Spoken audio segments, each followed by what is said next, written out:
ఓం నమో భగవతే రుద్రాయ.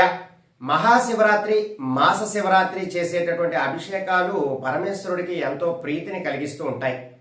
వీటికన్నా అత్యంత ప్రీతికరమైనటువంటి అభిషేకం మార్గశిర మాసంలో వచ్చేటటువంటి ఆరుద్ర నక్షత్రం రోజు చేసేటటువంటి అభిషేకం. సాధారణంగా పరమేశ్వరుడికి కుమారస్వామి అంటే ఎనలేని ప్రీతి.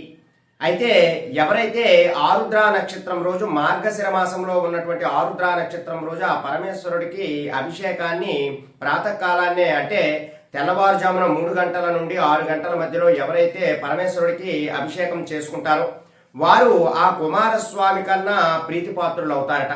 అయితే అందులో భాగంగా ఎవరైతే తమ మనసులో ఉన్నటువంటి కోరికలు నెరవేరడానికి అలాగే పరమేశ్వరుడు యొక్క అనుగ్రహం పొందడానికి ఈ ఆరుద్ర నక్షత్రం రోజు పరమశివుడి యొక్క అభిషేకాన్ని ఆచరించి మీ మనసులో ఉన్నటువంటి కోరికలన్నీ కూడా నెరవేర్చుకోవడానికి ప్రయత్నం చేయండి. అలాగే ఈ మార్గశిర మాసంలో వస్తున్నటువంటి ఆరుద్ర నక్షత్రం రోజు ఆ పరమేశ్వరుడికి ఎవరైతే అభిషేకం చేసుకుంటారో వారు ఇప్పుడు నేను చెప్పినటువంటి ప్రత్యేకమైనటువంటి దీపాన్ని కూడా వెలిగించి ఆ పరమశివుడికి చూపించడానికి ప్రయత్నం చేయండి.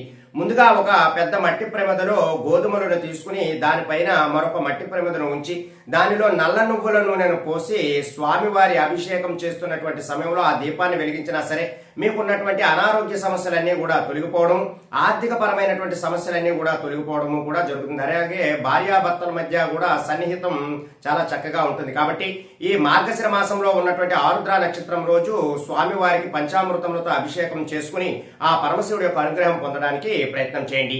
సర్వే జనా సుఖినో భవంతు. శుభం.